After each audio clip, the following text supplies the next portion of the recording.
আর এবার দেখাবো যে ছবি, সরকারি জমি, তবে সরকারি জমিতেই খাল বুজিয়ে নির্মাণ চলছে। স্বরূপনগরের পূর্বপাড়া এলাকার ঘটনা, সেখানে সরকারি জমি দখল করে কংক্রিটের নির্মাণ চলছে। দেখুন সেই ছবি, খাল বুজিয়ে রীতিমতো কংক্রিটের নির্মাণ চলছে স্বরূপনগরের পূর্বপাড়া এলাকায়। আরো একবার জানিয়ে রাখি আপনাদের, স্বরূপনগরের পূর্বপাড়া, সেখানেই সরকারি জমিতে খাল বুজিয়ে ফেলা হয়েছে আর সেই খাল বুজিয়ে কংক্রিটের নির্মাণ কাজ চলছে। আমাদের সঙ্গে সরাসরি রয়েছেন প্রতিনিধি অনুপম।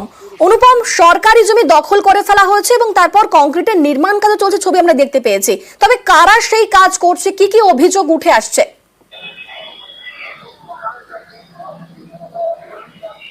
হ্যাঁ দেখো, এই যে স্বরূপনগরের যে সারাপুর নির্মাল পঞ্চায়েতের পূর্ব পাড়ায়, এখানে দেবদাস গোলদার নামে এক ব্যক্তি, তার বাড়ির সামনে যে সরকারি খাল আছে সেই সরকারি খাল বুঝিয়ে সেই সরকারি খালের ওপরে একদম অবৈধ নির্মাণ তৈরি করেছে। এবং যে শুধু নির্মাণ যে এখানে দোকান হবে এরকম বা ছোটখাটো নির্মাণ না, একদম পুরো একদম বাথরুম দিয়ে ঘর দিয়ে একটা বসত বাড়ি তৈরি করারই কিন্তু পরিকল্পনা করেছে এবং সেটার প্রায় অধিকাংশটাই কমপ্লিট হয়ে গেছে, কমপ্লিট হওয়ার মুখে। এবং এইটা দীর্ঘদিন ধরেই চলে আসছে। এবং এই যে দেবদাস গোলদার, এই দেবদাস গোলদারের দাদার সঙ্গে যখন দেবদাস গোলদারকে খোঁজ করলে, দেবদাস গোলদারের সঙ্গে আমরা যোগাযোগ করতে পারিনি, কিন্তু তার দাদার সঙ্গে যখন আমরা যোগাযোগ করি, তার দাদা কিন্তু পরিষ্কার বলেছে যে এই যে কনস্ট্রাকশনটা এটা বেআইনি, এটা ঠিকই তিনি মেনে নিয়েছে। এবং তিনি এটাও বলেছে যে সেইখানকার যে যে বুথের যে সদস্য, বিজেপি সদস্য, তিনি নাকি এর পারমিশন দিয়েছে। যদিও সেই বিজেপি সদস্য এই যে তার বিরুদ্ধে তোলা যে অভিযোগ, সে অভিযোগ অস্বীকার করেছে। এবং এটা ধরা পড়লো এখান দিয়ে যে রাস্তা, সেই রাস্তাটা পুনর্নির্মাণ করার জন্য, পুনরায় তৈরি করার জন্য একটা টাকা স্যাংশন হয়েছে এবং তার জন্য সেখানে মাপজোপ করতে আসে। এবং সেই যেখানে যখন মাপজোপ তৈরি করতে আসে, তখন এই বুথের পাশের বুথের তৃণমূলের যে নেতা, সে সেখানে আসে এবং তার চোখেই প্রথম পড়ে এই অবৈধ নির্মাণ। এবং তিনি তখন এটা হচ্ছে স্বরূপনগর থানায় অভিযোগ করে এবং বিধায়ককে জানায়। এরপরেই কিন্তু নড়ে চড়ে বসে এবং আমরা এরপরে কিন্তু বিধায়কের সঙ্গে, যে স্বরূপনগরের বিধায়ক বীণা মণ্ডলের সঙ্গে কিন্তু আমরা যোগাযোগ করেছিলাম। তিনি পরিষ্কার জানিয়েছে যে মুখ্যমন্ত্রী মমতা বন্দ্যোপাধ্যায় পরিষ্কার নির্দেশ দিয়েছে যে কোনো অবৈধ নির্মাণ করা যাবে না, সে যে দলেরই হোক। কোনো জমি দখল করা যাবে না, কোনো সরকারি জমি দখল করা যাবে না। সেই কারণে এই যে আমাদের কাছ থেকে যেমন শুনেছে, ঠিক তেমনই এলাকার থেকেও তার কাছে অভিযোগ গেছে, তিনি অবিলম্বে এর বিরুদ্ধে ব্যবস্থা নেওয়া হবে এমনটাই বলছেন। বেশ ধন্যবাদ। তৃণমূল অভিযোগ করছে এটি পুরোপুরি বিজেপির কার্যকলাপ, বিজেপি এর সঙ্গে জড়িত রয়েছে। যদিও বিজেপির সদস্য, তিনি কিন্তু বলছেন যে এই বিষয়ে তিনি কিছু জানেনই না। একেবারে খালের উপরেই অবৈধ নির্মাণ, তাও কলম প্লেয়ার দিয়ে। সেই বাড়িওয়ালাকে জিজ্ঞেস করি এখানে অবৈধ নির্মাণ হলো কার অর্ডারে, তো বললো আমরা বিজেপির মেম্বারকে জিজ্ঞেস করেছি, বিজেপির মেম্বার করতে বলেছে। জয়প্রিয় রায় বিজেপির মেম্বার, সে খালের মাঝখানে অবৈধ নির্মাণ করতে দিল। তখন তার বাড়ির লোক বলছে না, ও আমাদের জায়গা। জিজ্ঞেস করাই বলছে যে আমরা কাউকে কৈফিয়ত দেবো নাকি, বিল্ডিং করবো। তা এই বিষয়তে আমাকে যারা করছে কাজটা, আমাকে তো কোনো কিছুই বলিয়ে জানি করছে না। হয়তো ওদের মতো করেছে, আমাকে হয়তো কোনো কিছুই বলেনি। এ সম্পর্কে আমি কোনো কিছু জানি না। এটা অবশ্যই এটা একটা অবৈধ কাজ, যেহেতু সরকারি জায়গার উপরে হোল করেছে, তার উপরে ঘর বাড়ি নির্মাণ করছে। এটা অবশ্যই একটা অবৈধ কাজ। এটাকে আপনি সাপোর্ট করেন? অবশ্যই না। আর স্বরূপনগরের বিধায়ক বীণা মণ্ডল, তিনি বলছেন আমরা এই কাজ বরদাস্ত করব না এবং দ্রুত পদক্ষেপ নেওয়া হবে। কি বলছেন তিনি, একবার শুনবো। কোনো জমি দখল করা যাবে না, জোর জবরদস্তি করে অবৈধভাবে কোনো কিছু নির্মাণও করা যাবে না। ওখানে লোকাল থেকেও আমাকে বলা হয়েছে, বিষয়টা আমরা নিশ্চয়ই আজকের আমরা হস্তক্ষেপ করব এবং বিষয়টা দেখব যাতে অবৈধভাবে কোনো কিছু দখল না হয়। আর একটু উত্তরের দিকে নজর রাখতে হচ্ছে, কারণ টানা ভারী বৃষ্টি চলছে আর সেই টানা ভারী বৃষ্টিতে বিপত্তি। ফের 10 নম্বর জাতীয় সড়কে ধস, কালিম্পংয়ের 29 মাইল এবং গেইল খোলার মাঝে ধসে বন্ধ বাংলা সিকিম লাইফলাইন। গতকালও আমরা দেখেছিলাম যে ধস নেমেছিল এবং তার ফলে পুরোপুরি সিকিম লাইফলাইন, বাংলা সিকিম লাইফলাইন বন্ধ ছিল। আবারও ধস নামার খবর পাওয়া যাচ্ছে 10 নম্বর জাতীয় সড়কে ধস। আমাদের সঙ্গে রয়েছেন আমাদের প্রতিনিধি পার্থ প্রতিম, এর থেকে একটু বিস্তারিত জেনে নেব কি পরিস্থিতি এখন রয়েছে। পার্থ, দেখো তোমায় জানিয়ে রাখি যে রাতভর কিন্তু নাগাড়ে বৃষ্টিতে নতুন করে আবারও ধস নামলো 10 নম্বর জাতীয় সড়কে। এবং 29 মাইল গেল খেলার মাঝে বড় ধস, পাশাপাশি নতুন করে আবারও ধস নেমেছে সেলফি ধারা, এবং সেখানে কিন্তু জাতীয় সড়কের একটা বড় অংশ তিস্তার কাছে চলে গেছে। সব মিলিয়ে ধসে বিপর্যস্ত কিন্তু গোটা পাহাড়, এবং তার থেকে বাংলা সিকিম যে লাইফ টাইম 10 নম্বর জাতীয় সড়কটা কিন্তু বন্ধ রয়েছে, অর্থাৎ ঘুরপথে শিলিগুড়ির সঙ্গে কালিম্পং এবং সিকিমের যোগাযোগ চলছে। শিলিগুড়ি থেকে সেবক ডুয়ার্স হয়ে লাভা আলগাড়া হয়ে কালিম্পং, এবং কালিম্পং থেকে মংসং রোড ধরে রংপুর হয়ে গাড়ি পৌঁছেছে সিকিমে। স্বাভাবিকভাবে কিন্তু এবং টানা বৃষ্টির যে পূর্বাভাস আবহাওয়া অফিস থেকে পাওয়া যাচ্ছে, তাতে কিন্তু আরো বিপর্যয়ের মুখে পড়বে এই পাহাড়, এমনটাই কিন্তু মনে করছে সাধারণ মানুষ। ইতিমধ্যেই ধস সাগরের কাজ উত্তর দপ্তরের কর্মীরা পৌঁছলো, কিন্তু বাদ সেটে চলো বৃষ্টির অবিরাম বৃষ্টি চলছে গোটা উত্তরবঙ্গ জুড়ে, বিশেষ করে পাহাড়ি এলাকায় টানা বৃষ্টি থেকে কিন্তু এই বিপত্তি। একেবারে ধন্যবাদ পার্থ। আসছি পরবর্তী খবরে। সরকারি জমিতে পার্টি অফিস, তৃণমূলের সেই অফিস সমিতি জমি বিক্রি করে দেওয়া হয়েছে। বিধাননগরের সুকান্তনগরে চাঞ্চল্যকর অভিযোগ।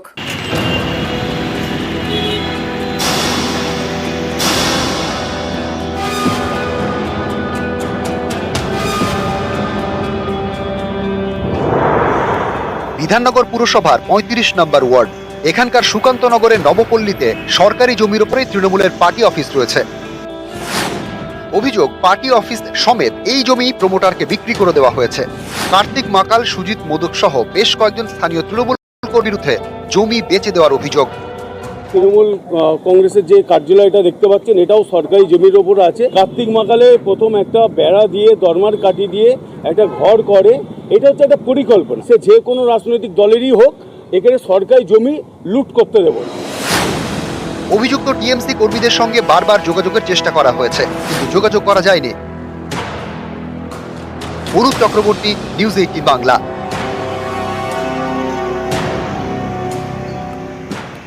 আদিবাসীদের দখলে থাকা জমিতে পুরসভার প্রকল্প, আর এর বিরোধিতায় খড়দায় আদিবাসীদের বিক্ষোভ। তাঁদের নিশানা স্থানীয় তৃণমূল কাউন্সিলর। জমির বৈধ কাগজ তৈরির নামে আর্থিক প্রতারণারও অভিযোগ উঠেছে ওই কাউন্সিলরের বিরুদ্ধে। তিনি অবশ্য মানতে নারাজ। জমি বাঁচাতে আদিবাসীদের বিক্ষোভ। শনিবার সকালে উত্তর 24 পরগনার খড়দায় এ নিয়ে জোর শোরগোল। খড়কুড়িনপাড়ায় 7টি আদিবাসী পরিবার থাকে। প্রায় 100 বছর ধরে তারা রিফিউজি। ত্রাণ এবং পুনর্বাসন দপ্তরের জমিতে রয়েছেন। সম্প্রতি এই কুলিনপাড়ায় ভ্যাট তৈরির উদ্যোগ নেন স্থানীয় তৃণমূল কাউন্সিলর। তার উদ্যোগেই পুরসভার টয়লেটও তৈরি হয়। এতেই ক্ষুব্ধ আদিবাসীরা। তাদের দাবি, যাতায়াতের রাস্তা আটকে ভ্যাট তৈরি করছে পুরসভা। এর বিরোধিতায় এদিন কাউন্সিলরের অফিসের সামনে চলে বিক্ষোভ। এইটুকুনি জায়গার মধ্যে যদি পার্টি মানুষ এসে যদি বলে এটা ভেঙে আমাদের বাড়ি করব, তাহলে আমরা উঠবো, বসবো কোথায়? কাউন্সিলর বলছে এখান থেকে ঘিরে দেবো, এইটুকুন জায়গা আমরা নিয়ে নেবো। ময়লা গাড়ি রাখবে, তাহলে এইখানে যদি ময়লা গাড়ি রাখে, তাহলে এখান থেকে বাচ্চা কাচ্চা খেলাধুলা বসা ওঠা কোথায় করবে? এখানেই শেষ নয়। খড়দার কুলিনপাড়ার তৃণমূল কাউন্সিলরের বিরুদ্ধে আর্থিক প্রতারণার অভিযোগও তুলেছেন আদিবাসীরা। তাদের অভিযোগ, 2023-এর শুরুতে জমির বৈধ নথি তৈরি করে দেওয়ার নামে প্রতি আদিবাসী পরিবারের থেকে 1,500 টাকা নেন তৃণমূল কাউন্সিলর স্বরাজ দাস। কিন্তু বছর ঘুরলেও কোনো পরিবার জমির কাগজ হাতে পাননি বলে অভিযোগ।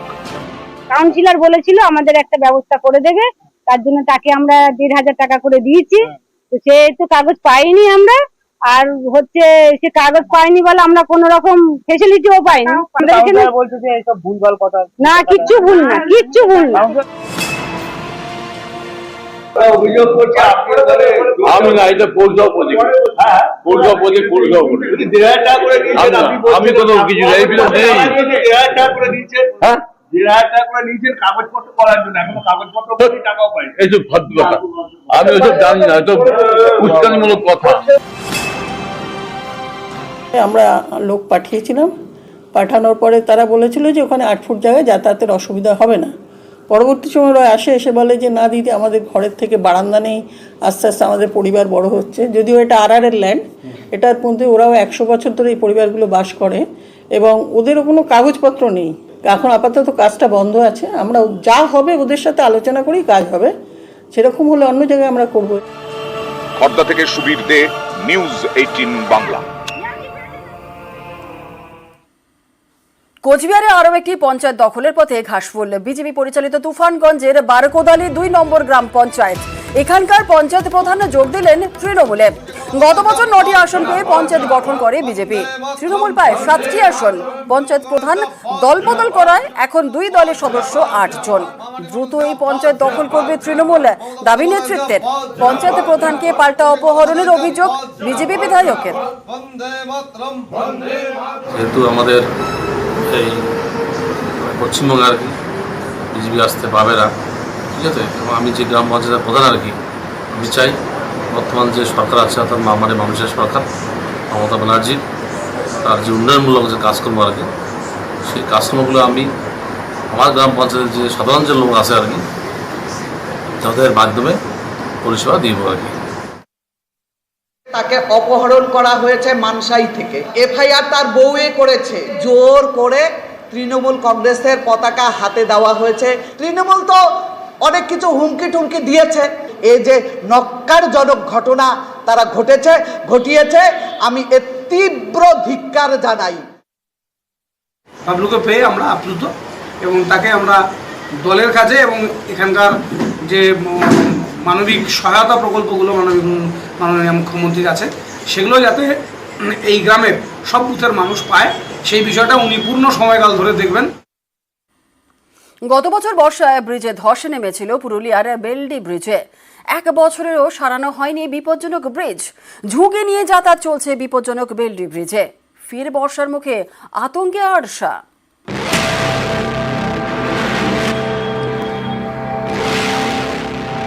নদীতে নয়, ব্রিজেও যেন ঢেউ খেলছে। এটা পুরুলিয়ার আরশার বেলডি ব্রিজ। কোথাও ব্রিজের দেওয়ালে ফাটল, কোথাও বা পিলারে ফাটল। অনেক জায়গায় আবার বেরিয়ে এসেছে ব্রিজের কঙ্কালসার চেহারা। গত বছর বর্ষায় এই ব্রিজের 3টে পিলারে ফাটল ধরে, তারপর ধস নামে। 1 বছর পর ফের বর্ষার মুখে পুরুলিয়ার আরশায় আতঙ্ক। কংসাবতীর ওপরে বেলডি ব্রিজে পদে পদে বিপদ।